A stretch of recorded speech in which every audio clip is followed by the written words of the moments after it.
Hi guys, कैसे हो आप सब। आज हमने बनाई है सब्ज़ी करेले और आलू की। अलग अलग बनाई है, एक में नहीं बनाई है और सिंपल थी। और लाइन न होने के कारण से मैंने कोई भी मिक्सर में से यूज़ काढ़ा ही नहीं था। मसाला नहीं, कुछ नहीं, बनाने की मसाले की ही थी, जैसे मसाले करेले और मसाले के आलू की भाजी। पर नहीं बना पाई, लाइन ही नहीं थी। सुबह के 7 बजे करने से लाइन गई हुई थी, तो दोपहर के 11 बजे आई थी। और वातावरण भी अच्छा नहीं है, धूप कभी पानी, तो उसकी वजह से गला भी तो हमने पहले कढ़ाई में लहसुन और जीरे की पेस्ट डाल ली थी।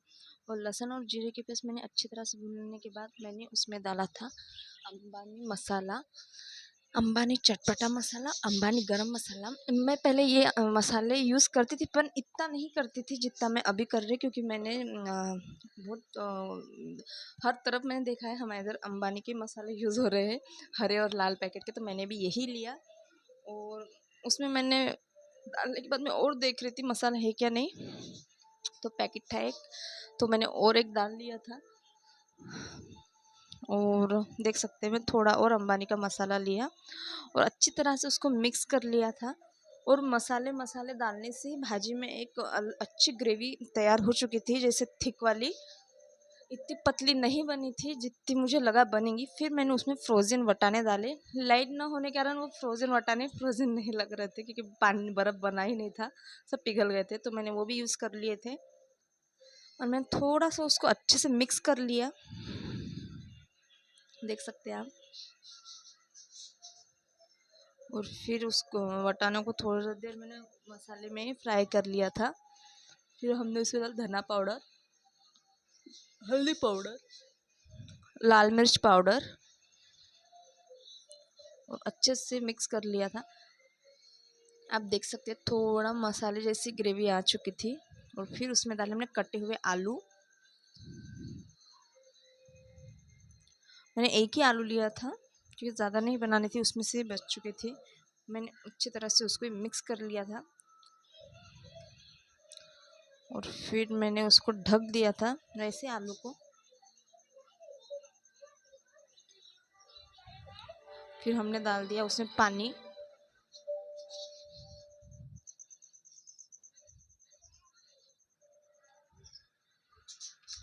फिर थोड़ी देर और ढककर अभी मैंने सिर्फ स्वाद अनुसार नमक डाला था।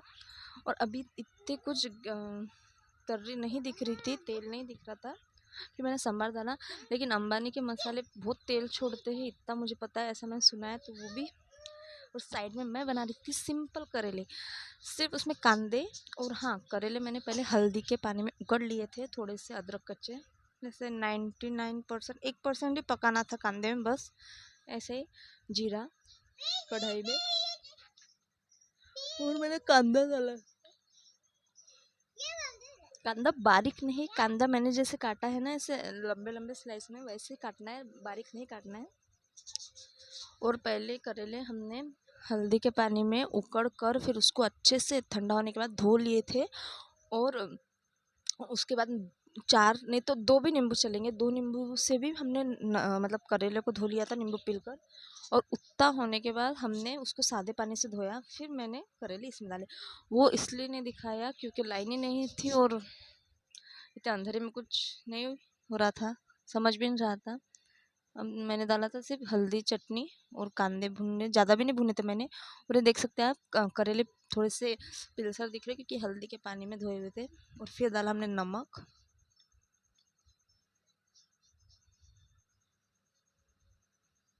और अच्छी तरह से हमने इसको कांदे में मिक्स कर लिया। उधर से आलू की भाजी भी पक रही थी, इधर करेले की भी पक रही थी, देख सकते हैं आप।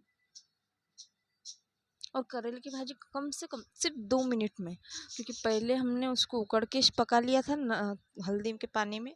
2 मिनट में बनती है। आप चाहे तो शेंगदाने का कूट भी इसमें डाल सकते हैं, उससे तो और भी अच्छी लगती है, लेकिन मेरे पास नहीं था काढ़ा हुआ और मिक्सर चलता नहीं, और खलबत्ते में इतना कुछ बारीक निकलता नहीं, तो इसलिए मैंने कुछ डाला नहीं, पर ऐसे भी अच्छी लग रही थी।